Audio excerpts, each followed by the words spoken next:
Greetings of the day from PMG health care Kannar, a pure quality Ayurvedic products company.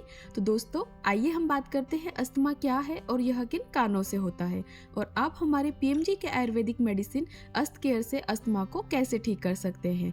क्योंकि हमारे Ayurvedic medicine आपकी बीमारियों का सिर्फ इलाज ही नहीं करता है, यह आपको स्वस्थ जीवन से परिचित करवाता है, यानी आप अपनी जीवन शैली में सुधार कर सके और खुद को बीमार होने से बचा सके।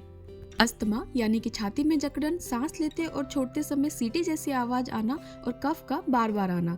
ऐसा इसलिए होता है क्योंकि हमारी श्वास नली में सूजन और सिकुड़न आ जाती है, जिससे हमें सांस लेने में बहुत परेशानी होती है। अस्थमा होने के बहुत कारण हैं, जैसे एयर पॉल्यूशन, जेनेटिक प्रॉब्लम यानी कि माता पिता द्वारा बच्चों में अस्थमा का होना, और कई प्रकार के एलर्जीज से अस्थमा का होना। पीएमजी हेल्थ केयर द्वारा निर्मित अस्त केयर हर्बल कैप्सूल और सिरप सभी प्रकार के अस्थमा के लिए उपयोगी है, जो आयुर्वेदिक द्वारा प्रमाणित प्राकृतिक जड़ी बूटियां जैसे बनावसा, सौंठ, तुलसी, मुलेठी, लहसुन के मिश्रण द्वारा इसे तैयार किया गया है। तो हो तैयार, अस्थमा को करो क्योर विद अस्त केयर।